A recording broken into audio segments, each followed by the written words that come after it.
Hey, my friends. The more I think about long-term disasters, the more I think about the likelihood of a grid down scenario. I think it's probably going to be one of the most realistic things to happen to us. If something's going to happen, that is very likely to happen, more than a lot of other things out there. The problem is that there's so many people that are not prepared. I mean, just think that most people are only one grocery trip away from having their own personal crisis. They don't have any plans on how to deal with not having food. They don't have plans on how to deal with not having running water in their faucet, how to collect water or how to purify it, how to deal with sewage issues if the system stopped working, how to stay hygienic, how to deal with your trash, how to stay well and not to catch a disease, how to communicate with others if they don't have the technology working, how to even move about if you can't get fuel for your vehicle. A lot of problems, a lot of different solutions out there, but not a lot of people are looking, apparently. It seems like at least 9 out of 10 people that I run into are completely oblivious to the potentials of just havoc that surround us on a daily basis. A lot of times we walk this very thin line of functionality in modern day society. There's this veneer. It's like an onion skin. And that's all that we have in some cases that keep us from complete and utter chaos.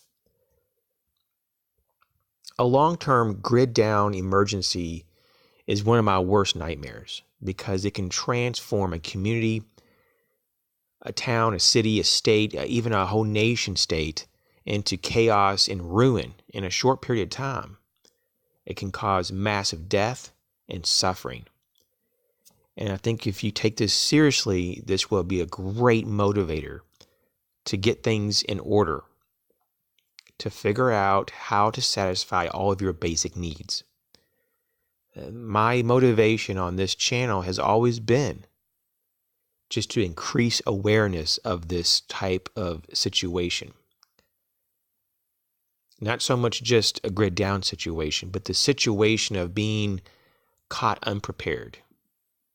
Situation that happens and you realize you don't have any solutions, no recourse. And I find this is not acceptable, that there are solutions to pretty much everything out there.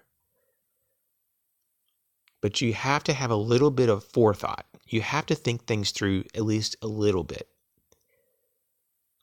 So I really encourage you to start somewhere if you haven't already. If you just kind of stumbled on this particular channel, check out my videos.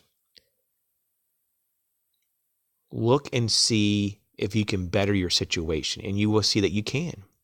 Every day you can do something very small and over time make big differences. And it's not just about your gear or the tools that you get.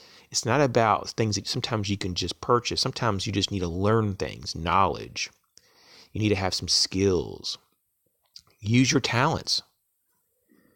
But don't look just to that, because that still will be limited in what you can do with it. The most important element of all of this is the wisdom to know what to do with the knowledge and the skills and your gear. You have to have wisdom. And to cultivate the wisdom, you have to have experience. You have to be open. You have to be aware.